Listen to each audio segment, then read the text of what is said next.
Ibu-ibu bisa menikah karena saling mencintai. Orang yang saling mencintai ketika terpisahkan oleh jarak pasti muncul rindu.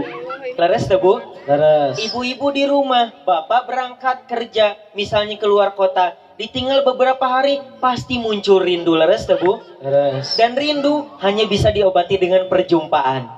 Begitupun orang yang cinta kepada Allah, muncul rindu di hatinya ingin berjumpa langsung dengan Allah. Meskipun di dunia tidak bisa berjumpa langsung dengan Allah, namun ia berharap besar bisa berjumpa langsung dengan Allah di akhirat kelak. Yarju liqa'a rabbih. Maka orang yang cinta kepada Allah akan mengkedepankan, mendahulukan, memprioritaskan urusan akhirat yang di sana terdapat perjumpaan dengan Allah. Cinta akhirat lebih dari cinta dunia. Misalnya teteh-teteh, neng-neng lagi asik mendengarkan musik yang lagi viral. Enak dengerin musik. Tiba-tiba terdengar suara azan. Allahu Akbar, Allahu Akbar. Maka jika kita cinta akhirat lebih dari cinta dunia, kita akan segera menstop musiknya, simpen handphonenya, simpen headsetnya, dan bergegas untuk sholat. Karena sholat urusan akhirat. Kalau mendengarkan musik tadi urusan apa? Dunia. Kalau langsung sholat itu urusan akhirat. Berat teh? Berat, tapi kita belajar sedikit demi sedikit. Diibaratkan seperti Kang Dilan. Teteh tahu Kang Dilan? Tahu. Kang Dilan mabuk cinta oleh Nyi Milea. Kang Dilan saking cintanya, saking bogohnya ke Nyi Milea, maka ketika dipanggil, ketika ditelepon, Kang Dilan tidak banyak alasan, tidak berpikir panjang. Kang Dilan jemputnya Nyi Milea di mana? Di Bandung. Leres teh? Di Bandung. Langsung Kang Dilan datang. Gak berpikir panjang, gak banyak alasan, langsung mempersiapkan diri. Ribuan tantangan ia hadapi, jutaan rintangan ia lalui. Duri-duri tajam di jalan pun menjadi bunga-bunga indah baginya. Masya Allah. Begitulah kalau cinta, rela berkorban untuk siapa yang kita cintai. Ibu aja sama anak ibu misalnya lagi keluar rumah, bawa uang 10.000. Ada penjual balon misalnya, penjual balon 10 ribuan. Ibu-ibu sami hoyong jajan, ayat tukang cilok. Kira-kira yang jadi jajan akhirnya siapa Bu? Anak. Karena kita berkorban untuk orang yang kita cintai. Salah satu tanda cinta adalah berkorban untuk orang yang kita cintai. Dan cinta apabila sudah bersemi, maka rindu akan semakin menjadi-jadi. Ku menangisku karena rindu. Ku bersedih, sedihku karena rindu. Mau makan teringat padamu, mau tidur teringat padamu, mau apapun teringat padamu. Ya Allah, bangun tidur teringat padamu, mau kerja teringat padamu, mau apapun teringat padamu. Ya Allah. Yeah. Lajengkeun Bu? Lajengkeun. Teraskeun? Teraskeun. Masih semangat? Masih. Tadi Naon Bu? nembe Naon Bu? Nembe disebatkan cinta itu terbagi menjadi berapa? Tiga. Yang pertama cinta Allah. Kalau cinta Al-Quran itu cara cinta kepada Allah. Kalau secara umum siapa yang kita cintai ada tiga.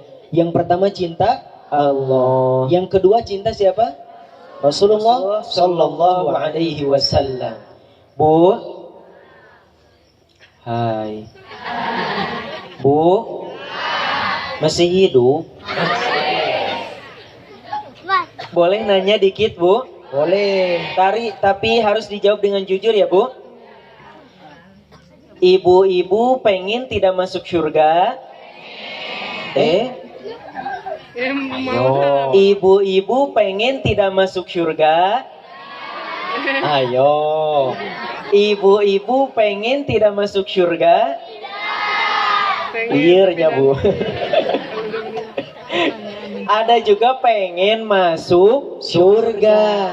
Sedangkan surga itu disediakan bagi orang-orang yang beriman. Dan untuk menjadi orang yang beriman itu ada syaratnya Bu. Apa sih syaratnya? Wajib cinta kepada Rasulullah Sallallahu Alaihi Wasallam. Ibu-ibu pengen masuk surga harus menjadi orang yang beriman. Ibu-ibu kalau mau menjadi orang beriman harus cinta kepada Nabi Muhammad Sallallahu Alaihi Wasallam. Rasulullah Sallallahu Alaihi Wasallam bersabda, "Fawalladhi nafsi biyadihi, la yu'minu ahadukum hatta akuna ahabba ilaihi min walidihi wa waladihi wan nasi ajma'in."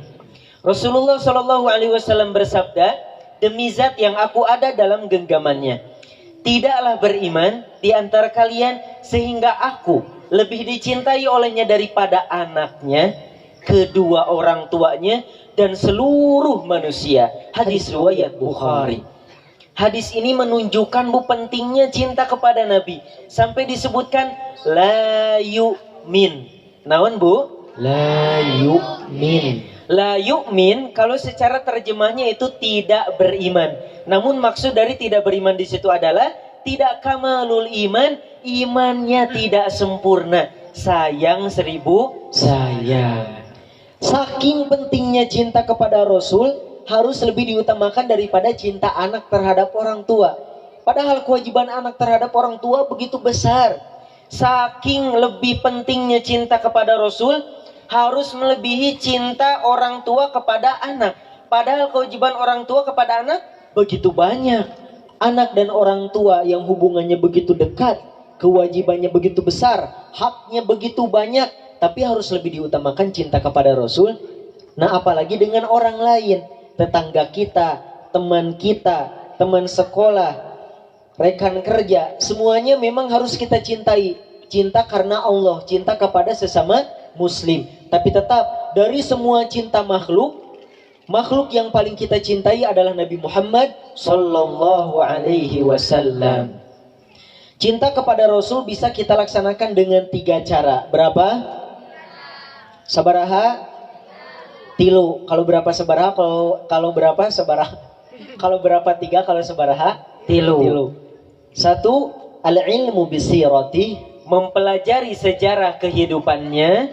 2. Ihya'u sunnati, menghidupkan sunnah-sunnahnya. Dan 3. Iktharu salawatu alaih, memperbanyak solawat kepadanya. Itulah cara mencintai Nabi Muhammad Sallallahu Alaihi Wasallam. Tadi kapan Bu? Nembe iraha. Cinta itu terbagi menjadi yang pertama cinta, yang kedua, yang ketiga cinta kepada makhluk. Cinta apa Bu? Cinta kepada makhluk. Mahabbatul khalqi. Dan cinta makhluk juga terbagi menjadi 2 Bu. Terbagi menjadi berapa? 2. Ibu-ibu harus fokus ya Bu. Ini banyak cabangnya. Cinta makhluk juga terbagi menjadi 2. Yang pertama cinta makhluk yang ada hubungannya dengan perintah Allah. Seperti mencintai kedua orang tua, mencintai suami, mencintai istri, mencintai guru, ulama, saudara, tetangga, saudara muslimin muslimat sedunia. Karena mencintai saudara muslimin muslimat itu termasuk cinta makhluk yang ada kaitannya dengan perintah Allah dan Rasulullah. Ada dalilnya, ada perintahnya. Misalnya Rasulullah Shallallahu Alaihi Wasallam bersabda, la yu'minu ahadukum hatta yuhibba li akhihi ma yuhibbu li nafsi. Rasulullah Shallallahu Alaihi Wasallam bersabda, tidaklah berkalian sehingga ia mencintai saudaranya sebagaimana mencintai dirinya sendiri. Hadis riwayat Bukhari Muslim. Contoh lain cinta makhluk yang ada kaitannya dengan perintah Allah, seperti yang telah dilaksanakan oleh Teh Yuli dan Meta. Itu cinta makhluk bukan? Cinta makhluk. Cinta makhluk. Teh Yuli makhluk, Ameta makhluk. Kita semua makhluk, cinta kepada manusia, kepada sesama makhluk. Tapi cinta kepada makhluknya bukan sembarang. Diniatkan karena Allah. Dan memang sesuai dengan perintah Allah dan Rasulullah. Dari Al-Quran ada dalilnya, misalnya Quran surat Ar-Rum ayat 21. Dari hadis juga ada dalilnya.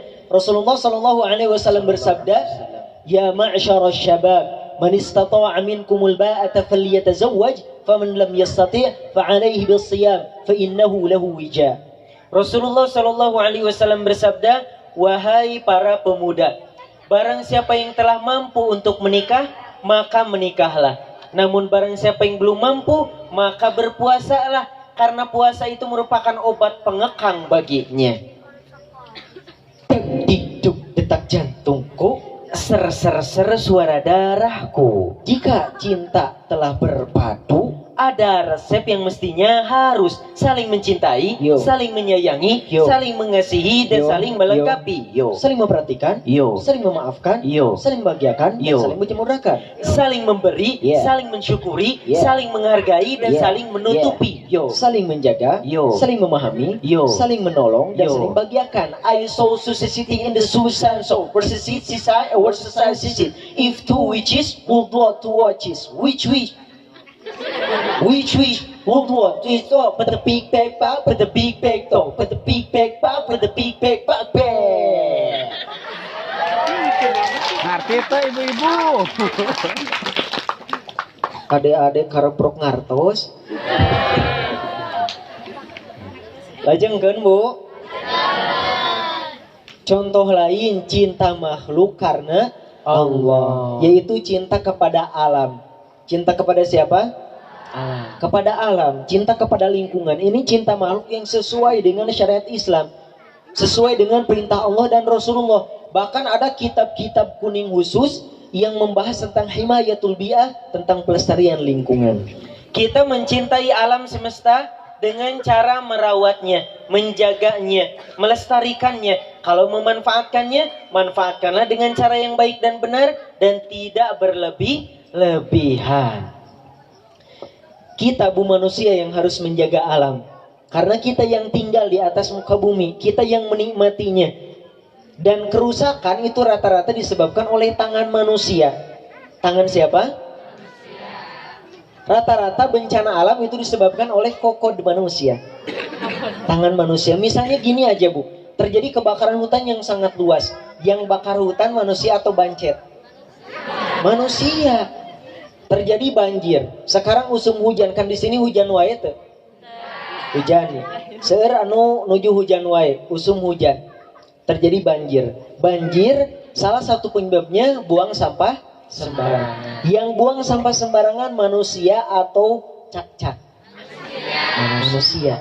Rata-rata bencana alam disebabkan oleh tangan manusia. Maka kita juga yang harus sadar diri, memperbanyak ibadah, mencintai alam lillahi ta'ala. Kalau alam tenang, kita pun ibadah tenang. Kalau alam tenang, kita pun kasab rezeki tenang leres Bu.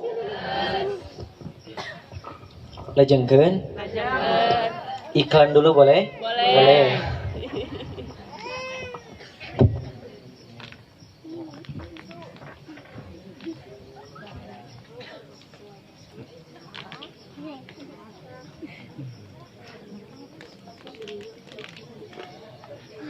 Ya, ini kuno mah dua.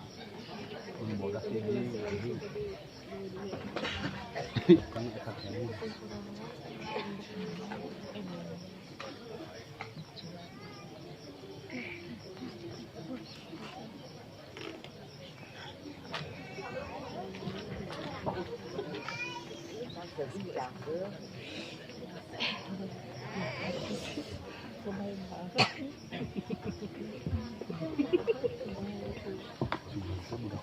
Bu, lajengkeun. Atus ningalikeunna. Masih semangat Bu? Masih fokus? Henteu tunduh? Hari itu Bu lenguk. Lajengkeun. Tadi cinta makhluk yang pertama Bu. Sekarang cinta makhluk yang kedua. Kan cinta makhluk itu terbagi menjadi dua. Cinta makhluk yang kedua yang tidak ada hubungannya dengan perintah Allah. Seperti yang banyak terjadi di zaman now, bobogohan, cabe-cabean, terong-terongan, dan lain sebagainya. Padahal di dalam kitab suci Al-Quran mau dicari-cari, tidak ada satupun ayat yang membolehkan untuk bobogohan. Di dalam kitab hadis pun mau dibolak-balik tidak akan ada satu hadis pun yang memerintahkan untuk cabai-cabean. Ada juga dalil-dalil nakli sebaliknya tentang larangan. Larangan mendekati zina, hati-hati, kade, pacaran, bobogohan. Kalau belum halal itu termasuk perbuatan mendekati zina. Nah anak muda sekarang AATT kalau kita ingatkan misalnya itu suka malah ngeles, ngabalier atau membuat alasan. Kita orang kan ta'arufan aja bang. Tapi ta'arufan zaman sekarang disambung pacaran. Padahal belum dihalalkan. Terus bagaimana dong? Ta'arufan itu hanya sekedar perkenalan. Tidak lebih dari itu. Kalau mau halal, udah ta'aruf dilanjut khitbah atau langsung nikah. Kalau udah nikah, cintanya sah, baru jadi ibadah. Oh macam tu lah.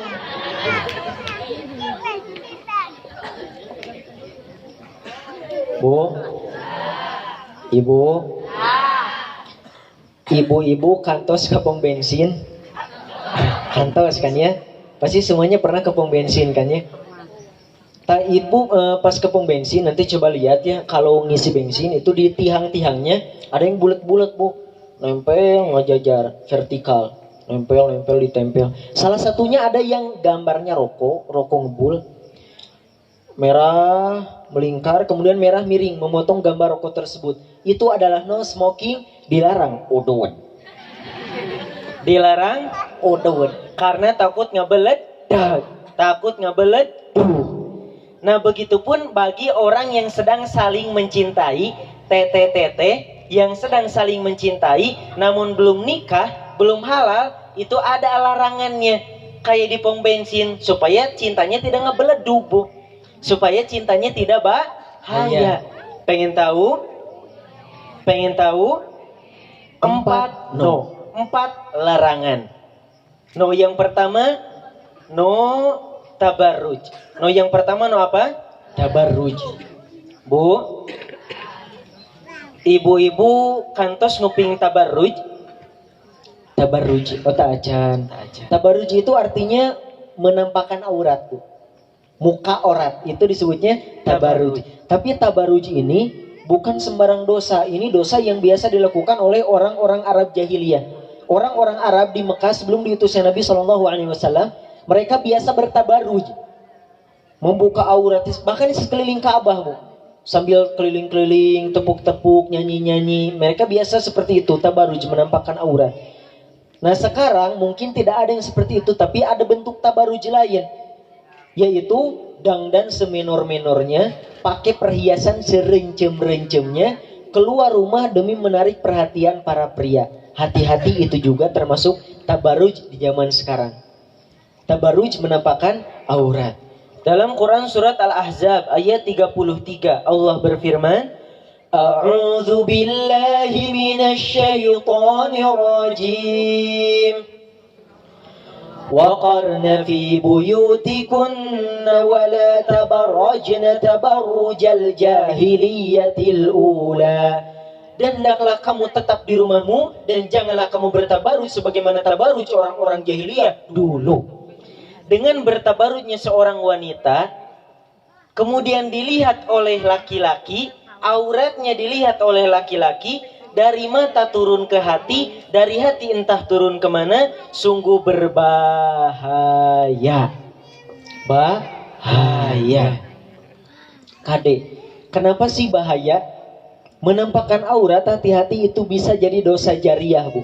Dosa jariah itu yang terus mengalir. Kan ada amal jariah, ada dosa jariah. Kalau amal jariah kebaikannya terus mengalir, tapi kalau dosa jariah berarti dosanya terus mengalir. Hati-hati. Teteh misalnya di foto selfie, menampakkan aurat, gak pakai hijab, menampakkan aurat, selfie, diposting di media sosial, diunggah, banyak yang nge-like laki-laki.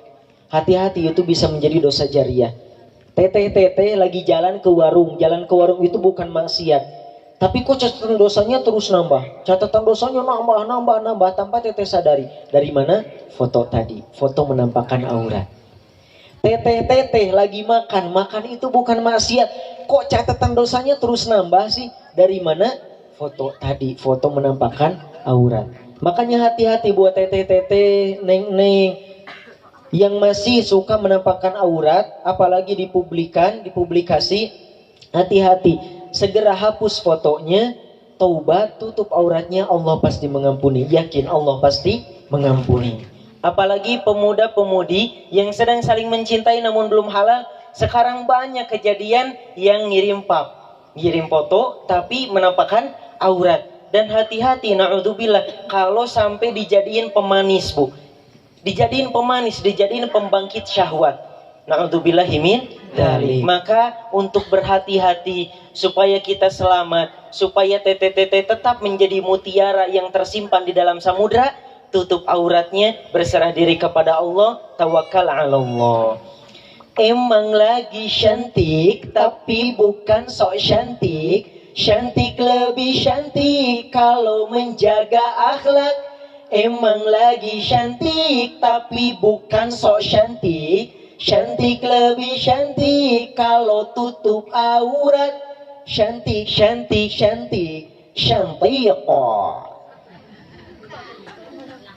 Teh. Halo.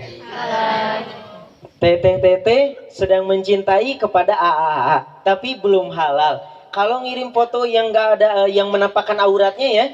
Kalau ngirim foto yang menampakkan auratnya, terlihat tubuhnya atau bentuk tubuhnya, itu bisa jadi dosa. Tapi kalau yang sudah saling halal, sudah menikah, ketika mengirim foto, kemudian memperkuat rumah tangga, mempermesra, maka itu menjadi ibadah. Masya Allah.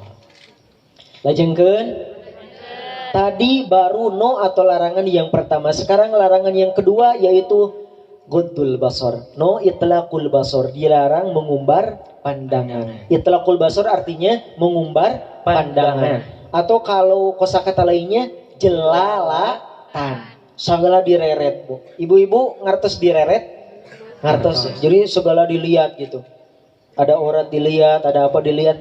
Nah, itu yang dilarang. Yang diperintahkan sebaliknya adalah ghuddul basar, menjaga pandangan. Menjaga, menundukkan, memejamkan atau memalingkan demi selamat dari hal yang diharamkan. Dalam Quran surat An-Nur ayat 30 Allah berfirman, A'udzu billahi minasyaitonir rajim. Qul lil mu'minina yaghuddu min absarihim wa yahfadhu furujahum dzalika azka lahum innallaha khabirum bima yasna'un. Katakanlah kepada laki-laki yang beriman agar mereka menjaga pandangannya dan memelihara kemaluannya. Yang demikian itu lebih suci bagi mereka. Sungguh Allah Maha mengetahui apa yang mereka perbuat. Menjaga pandangan. Menjaga pandangan merupakan dasar dan sarana untuk menjaga syahwat. Kalau misalnya Bapak dan AA pengen jadi orang yang soleh, gimana sih saya pengen jadi orang yang soleh tapi susah? Coba aja dari menjaga pandangan. Karena pandangan ini tempat masuknya setan. Salah satu pintu masuknya setan kepada kita. Maka kalau kita tutup pintunya, setan tidak berhasil menggoda kita. Menjaga pandangan sangat penting. Di dalam kitab Ighatsatul Lahfan fi Masayidi Syaitan disebutkan, fa inna Allah subhanahu wa ta'ala ja'ala al-'ayna mir'atal qalbi fa idza ghaddal 'abdu basarahu ghaddal qalbu syahwatahu wa iradatahu wa idza atlaqa basarahu atlaqal qalbu syahwatahu. Allah subhanahu wa ta'ala telah menjadikan mata sebagai cerminan hati. Mata cerminan apa? Hati. Ketika seorang menjaga matanya, maka hati juga akan terjaga dari syahwat dan hasrat. Namun ketika seseorang membebaskan pandangannya, membuka pandangannya, maka hati akan membebaskan syahwatnya. Na'udzubillahi min dzalik. Dari mata lah terpicu beragam rasa. Beragam rasa itu terpicunya dari apa, Bu? Dari mata, dari ngeliat. Gini aja, ibu sama bapak misalnya jalan-jalan ke mall. Jalan-jalan ke mall. Pas jalan-jalan ibu Ngelihat ada tas bagus jadi pengen tas. Ngelihat ada selop bagus jadi pengen selop. Ngelihat ada bolu, waduh enak, jadi pengen bolu. Dari melihat muncul perasaan, muncul keinginan. Atau misalnya teteh di kampung Parung lagi puasa sunnah di hari Kamis. Lagi puasa sunnah, ada Ilal lewat pakai mobil. Kelihat, pas teteh ngelihat Ilal, langsung pengen iftar, pengen batal. Soalnya Ilal manis, WK. Begitupun kemaksiatan, Bu. Kemaksiatan ini masuknya dari mana? Dari pandangan, karena pandangan ini adalah pintu segala sesuatu yang masuk ke dalam hati. Kalau ibu-ibu melihat yang haram, maka kemaksiatan yang masuk. Kalau ibu-ibu melihat yang halal, maka ibadah yang akan masuk ke dalam hati. Begitulah pandangan. Begitupun maksiat, dari mata turun ke hati, Muncul syahwat tak terkendali, setan semangat mengipasi, akhirnya maksiat pun terjadi. Begitupun dikatakan dalam kitab Mawsu'atul Ra'ishul Arabi, kullul hawadithi mabda'uha minan nadhari wa mu'dhamun nari min mustasghari syarari. kam nadratin fatakat fi qalbi sahibiha fatkasihami bila qausin wala watari. Semua petaka bermula dari pandangan, dan hati-hati nanti di akhirat sebagian besar siksa neraka karena keburukan yang kecil. Berapa banyak pandangan yang langsung merasuk ke dalam hati seseorang, sangat cepat, laksana anak panah yang lepas dari busurnya. Sayangnya sekarang banyak sekali bapak AA yang kurang memperhatikan menjaga pandangan. Bahkan malah banyak yang beralasan cuci mata. Aduh, cuci naon Bu? Cuci mata. Ma izin abdi bade itu di itu sareng barudak cuci mata. Padahal kok ibu teh tong diizinan Bu mending cuci baju teh. Lebih baik cuci yang bener ya Bu. Kalau mau cuci mata, ngelihat ulama baca Al-Qur'an itu cuci mata betul. Tapi kalau ngelihat hal-hal yang haram itu bukan cuci mata. Na'udzubillah, bisa mendapatkan sebab di akhirat kelak. Na'udzubillahi min dzalik. Lihat dong Bu, santri. Santri, coba perhatiin sama ibu, kalau melihat aurat, langsung mereka memalingkan pandangan. Astagfirullah. Masih ada. Masih ada. Malah nambah. Berang-berang makan berkat. Berangkat. Jadi ketika ada sesuatu yang haram untuk kita lihat, maka kita palingkan pandangan. Gimana kalau susah? Misalnya bapak-bapak berangkat kerja pakai mobil. Ada misalnya cewek yang pakai motor. Kadang kan cewek yang pakai motor itu kurang kontrol Bu. Misalnya puntennya ininya kelihatan gitu, misalnya rada nonggeng pakai motornya. Bapak-bapak aduh gimana ya nyupiran kudu ningali jalan tapi aya istri. Nah gimana? Kita tetap melihat ke jalan tapi jangan fokus ke dia. Palingkan pandangan. Kalau tidak bisa memalingkan pandangan kepala seperti ini, maka di hati, palingkan hati. Perbanyak saja zikir kepada Allah. Pokoknya buat ujang-ujang takade. Ujang-ujang yang sebentar lagi mulai nanti beger, pubertas. Jangan sampai jadi lelaki genit, Kelakuan amit-amit, suka godain cewek di gang sempit, suku mandangin cewek puluhan menit, disuruh jaga pandangan sulit, disuruh istighfar amat rumit, ada gadis sendirian langsung nguntit, kalau terciduk terbirit-birit, kalau dipergoki berkelit-kelit, baru dikasih senyum sedikit, langsung nyolek-nyolek kulit, kalau dicuekin emosi selangit. Wajar kalau dapat perlakuan pahit, diimpit, dicapit, dicubit, digigit. Tak boleh diikuti, entong dituru.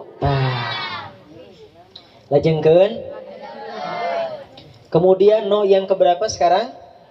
Ayo, yang berapa? Ketiga. Yang ketiga, larangan yang ketiga untuk orang yang saling mencintai namun belum halal, yaitu saling bersentuhan dengan selain mahram. Saling bersentuhan dengan selain mahram. Karena efeknya sangat berbahaya. Dari saling bersentuhan, pegang-pegangan bisa saja menghantarkan pada perzinahan. Contohnya, Teteh dan AA sedang sibuk. Ada kegiatan sama teman-teman. Sibuk, paciweuh, kurang kontrol.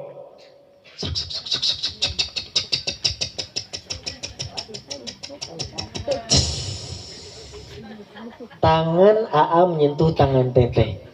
Kata si AA, aduh meni lemes. Hati-hati dari hal sepele seperti itu saja. Setan langsung atoh, langsung nyamperkeun seserian. Terus digoda. Yang salahnya malah terus pegang-pegang. Enakeun cenah. Pegang-pegang we terus pacekel-cekel. Hati-hati. Itu setan atau terus memanas-manasi supaya syahwatnya bangkit. Na'udzubillah. Kalau diteruskan prosesnya dari berpegangan nanti malah janjian. Na'udzubillah jika terjadi perzinahan. Na'udzubillahi min dzalik. Terlebih ketika malam hari, Bu.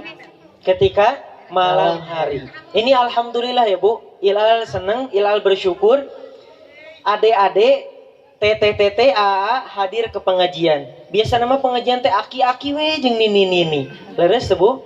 Eta oge bari narundutan geuning. Tapi ini alhamdulillah banyak adik-adik TTTT ujang-ujang neng-neng.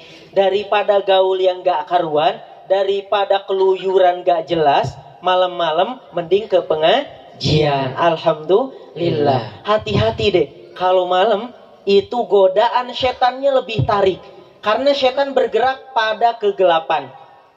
Setan bergerak pada kegelapan. Dan malam itu adalah dunia setan. Malam. Siang pun setan bisa bergerak leluasa. Kalau parwek, kalau garlap. Makanya usahakan bumi teh cingcaraang supaya setan terhambat pergerakannya. Ada cahaya, setan itu terhambat. Tapi kalau parwek, nah setan bergerak lincah.